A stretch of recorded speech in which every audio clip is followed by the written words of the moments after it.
everyone, welcome back to our channel Music and Logic. I'm so glad you could join me for another part of Python tutorial series today.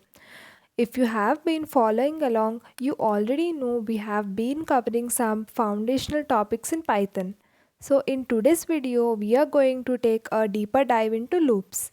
Loops are absolutely essential in programming because they allow us to repeat actions without writing repetitive code.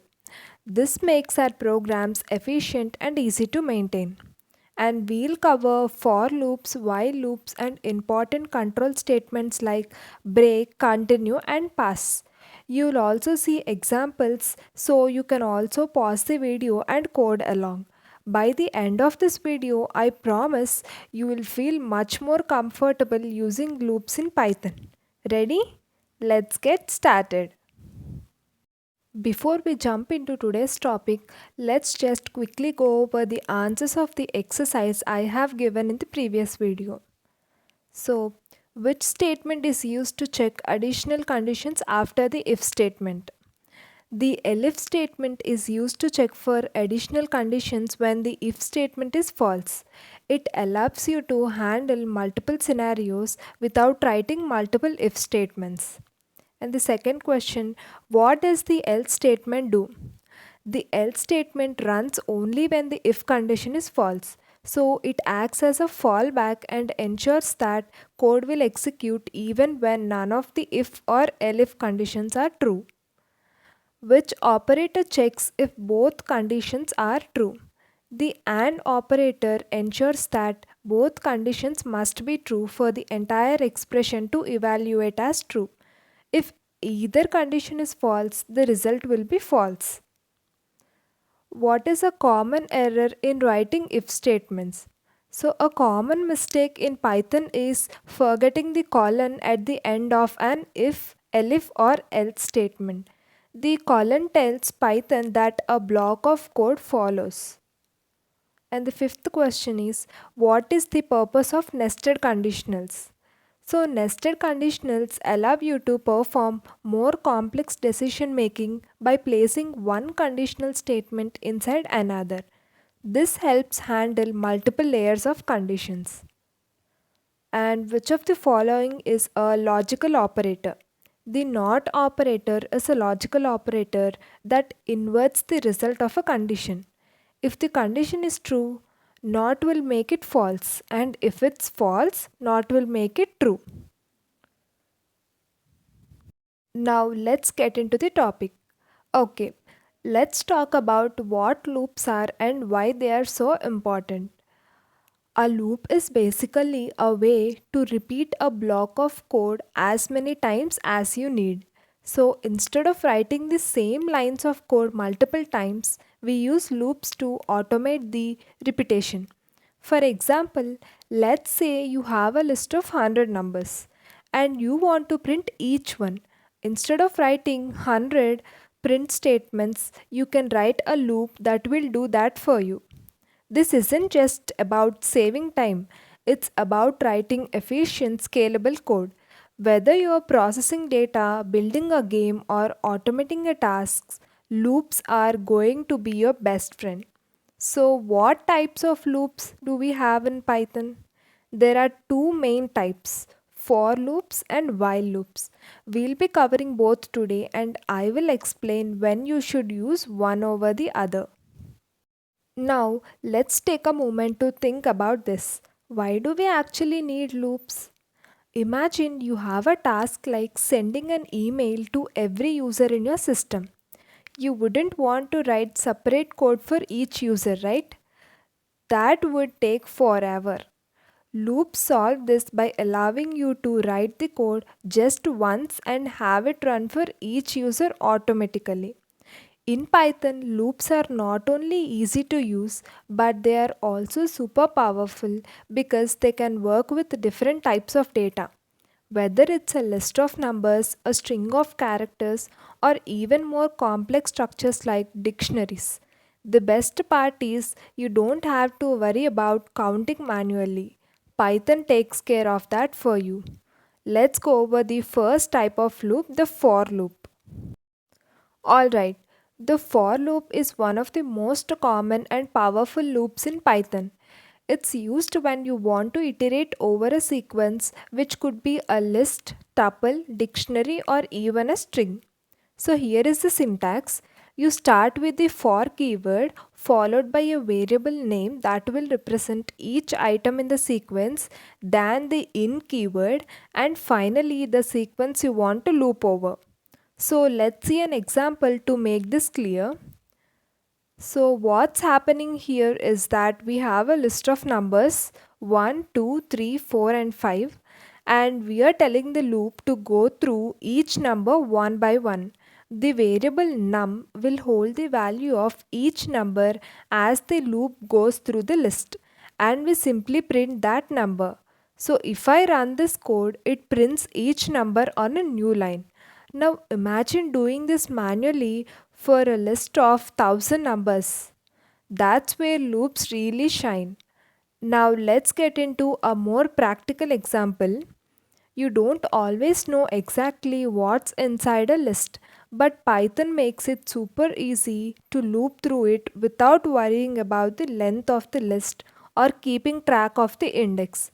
For example, if you have a list of names and want to print a greeting for each name, you can do this. Here, the loop goes through each name and prints a greeting. This is a super common use case in real world programming, looping through lists or data and performing actions on each item. Next up, let's talk about a very useful function when working with for loops, the range function. Sometimes you might not have a specific list or sequence, but you still need to run the loop a certain number of times. That's where range comes in. It generates a sequence of numbers that you can loop through. For example, if you want to print numbers from 1 to 10, you can use range 1 to 11.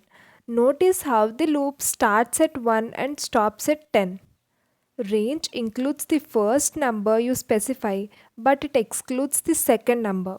So in this case, it stops just before 11. Now, range also has an optional step argument which allows you to skip numbers. So, if you wanted to print every second number from 1 to 10, you could do this. So, here this prints 1, 3, 5, 7, and 9. The third argument, which is 2, tells the loop to skip every second number. This is incredibly useful when you want to loop through sequences with gaps or only need certain values. Let's move on to the second type of loop in Python, the while loop. Unlike the for loop, which iterates over a sequence, the while loop continues to run as long as a certain condition is true. Once the condition becomes false, the loop stops. So here is the syntax. You start with the while keyword followed by a condition. The loop will run as long as the condition evaluates to true. As soon as it evaluates to false, the loop exits.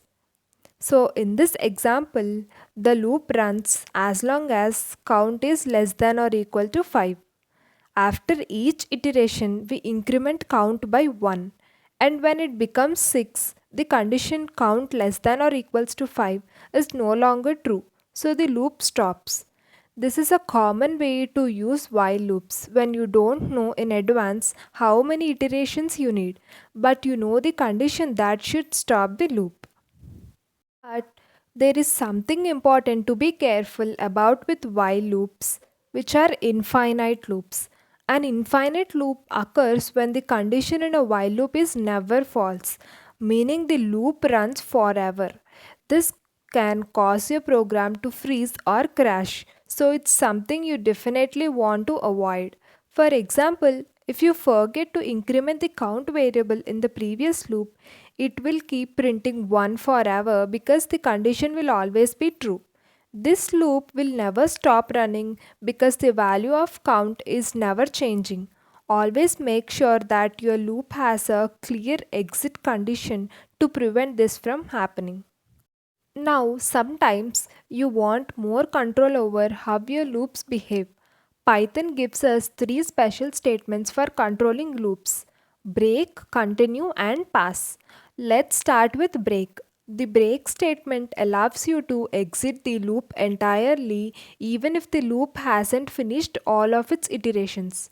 For example, if you're looping through a list and find the item you're looking for, you can use break to stop the loop early. Here, the loop prints numbers 1 to 4, and once I reaches 5, the loop exits, and we don't print any further numbers. Break is super useful when you want to stop the loop under specific conditions. And next we have continue. The continue statement allows you to skip the current iteration and move to the next one without exiting the loop entirely. Let's look at an example where we want to print all the numbers from 1 to 10 except for the number 5. Here, when the loop reaches 5, continue skips that iteration and moves on to print the rest of the numbers. And finally, there is the pass statement which does absolutely nothing. It's a placeholder when you want to write a loop but haven't decided what to do with it yet. It's not something you will use often, but it can be handy when you're writing code and just want to avoid errors for the time being. Next up, let's talk about nested loops. A nested loop is simply a loop inside another loop. You will find nested loops useful when you are dealing with multidimensional data like a grid or a matrix. For example, if you want to print every combination of two lists, you can use a loop inside another loop. Here, for example, for each value of I, the inner loop runs through all the values of j.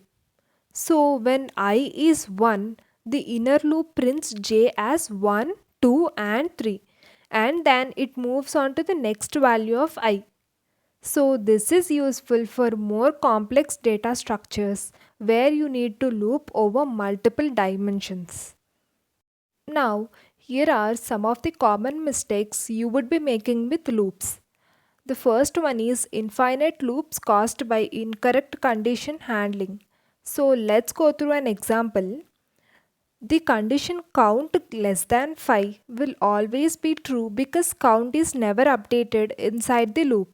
So this leads to an infinite loop. So to fix it, you need to increment count within the loop as shown below. And the second one is misusing range in for loops. So in this example, range of 5 generates numbers from 0 to 4. If the intention is to print numbers from 1 to 5, it should be modified to range 1, 6. And the third one would be forgetting to update variables in while loops. Here, the loop condition number greater than 0 will always be true because number is never decremented. This results in an infinite loop. To correct it, you should update the variable in this way. Now, I would tell you that always ensure variables in the loop condition are updated to avoid infinite loops. And understand how range works to produce the desired sequence of numbers. And also remember to update variables in loop conditions to prevent infinite loops. These are some of the common mistakes. So now that we have learned what loops are and how they work, let's look at where they are actually used in the real world. And trust me, loops are everywhere. Let's think of a few examples together. Imagine you're working with huge amounts of data, maybe something like millions of customer records or tons of sensor data.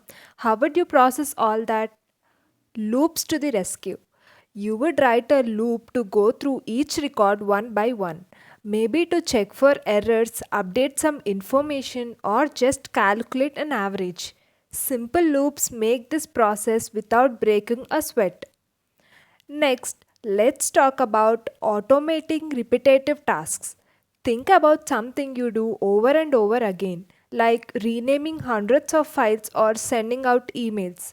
You wouldn't want to do that manually, right? A loop can automate this process for you. Just write the steps once and the loop will do it for you as many times as needed.